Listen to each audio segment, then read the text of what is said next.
झारखंड प्रशासनिक व्यवस्था में मौजूद तैनात इन सिपाहियों को तो झारखंड में होना ही नहीं चाहिए था, या फिर झारखंड प्रशासनिक व्यवस्था के इस हिस्से, इस सीओ साहिबा को शायद झारखंड में तो होना ही नहीं चाहिए था, या फिर गिरिडीह के डीसी को भी शायद झारखंड में नहीं होना चाहिए था।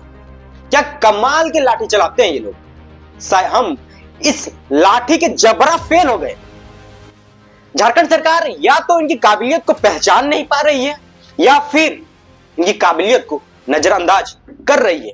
इन्हें किसी कुश्ती के अखाड़े पर होना चाहिए था, इन्हें या फिर देश की सीमाओं के सीमा पर तैनात होना चाहिए था, या फिर वर्तमान में जो ईरान और अमेरिका की जो वार है इन्हें वहां होना चाहिए था, क्योंकि इनमें तो टैलेंट, इनमें काबिलियत एकदम कूट कूट कर भरा गया है।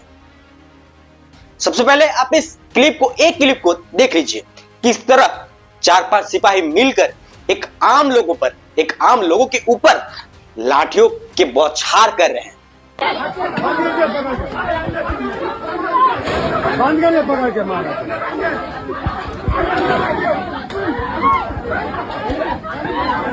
सामान ना जाएगा।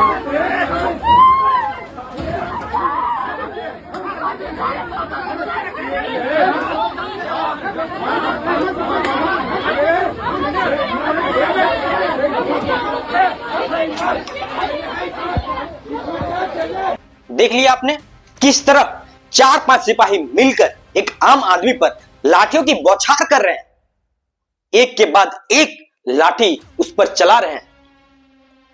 हम बहुत आसान सी भाषा में समझाते हैं, एक आम आदमी अपने आप को सुरक्षित कब महसूस करता है?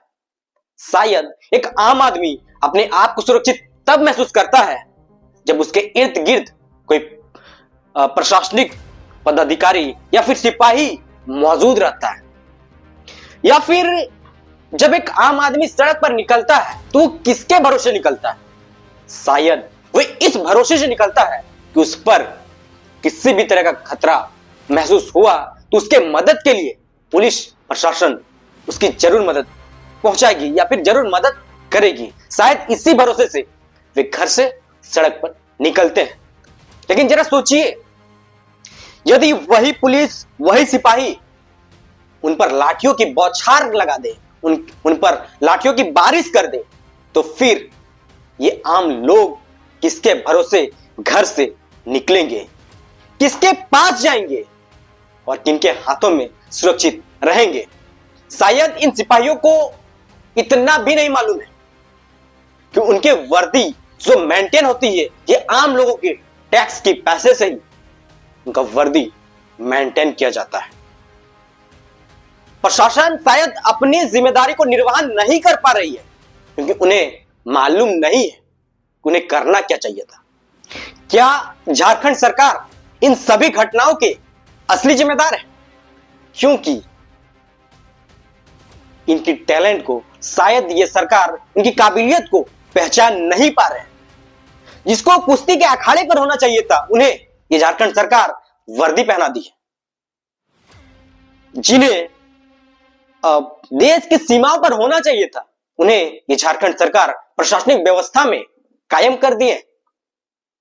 तो शायद ये सभी घटना की जिम्मेदार झारखंड की सरकार ही है, या फिर इनकी जो ट्रेनिंग होती है, क्या उस ट्रेनिंग में यही सिखाया जाता है कि लोगों के साथ किस तरह लाठियों के साथ डील की जाए?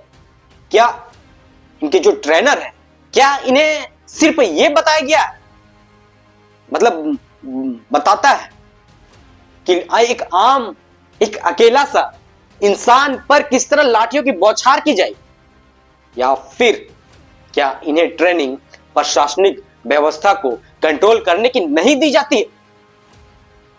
इस तरह के तमाम सवाल आज खड़े हो रहे हैं झारखंड प्रशासनिक व्यवस्था पर। जिस तरह सिपाहियों का रवैया दिन ब दिन बढ़ता जा रहा है, उसे देखकर, जिस तरह इन सिपाहियों का रवैया देखा गया, यदि इनके हाथ में कोई बंदूक होता तो क्या ये सिपाही गोली भी चला देते? इनके हाथ में एक डंडा दिया गया तो इसका इस्तेमाल किस तरह कर रहे हैं? यदि इन सिपाहियों का हाथ में बंदूक थमा दिया जाता तो क्या ये उससे भी चलाने में पीछे नहीं हटते? ये एक बहुत बड़ा सवाल खड़ा कर गया है झारखंड के अंदर, क्योंकि यही लाठी तब मौन हो जाता है जब अवैध माइनिंग, अवैध खनन राज्य के अंदर किया जाता है। यही लाठी मौन हो जाता है जब कोई नेता भ्रष्टाचारी में संलिप्त हो जाता है, जब कोई अधिकारी भ्रष्टाचारी में संलिप्त हो जाता है, तब यही लाठी मौन हो जाती है। और यह लाठी तब उठती है जब कई लोग अपने हक अधिकार के लिए लड़ते हैं। ये लाठी तब उठती है जब छात्र सड़क पर अपने अधिकार मांग रहे होते हैं, सब लोग अपने हक अधिकार की बात कर रहे होते हैं। ये लाठी तब क्यों उठ जाती है? सवाल सिर्फ उस व्यक्ति का नहीं, बल्कि सवाल उस व्यवस्था का है जो जनता और पुलिस के बीच की भरोसे को कमजोर कर रही है, जो जनता और पुलिस के बीच के कड़ी को तोड़ने का प्रयास कर रही है। जाते जाते अंतिम में झारखंड सरकार से यही विनती है कि वे इन जैसे सिपाहियों को उनके हिसाब से, उनकी काबिलियत से, उनके टैलेंट को नजरअंदाज ना करते हुए उन्हें पोस्टिंग दी जाए। जिन्हें टैलेंट हवाई जहाज उड़ाने की, उन्हें आप साइकिल थमा दे रहे हैं।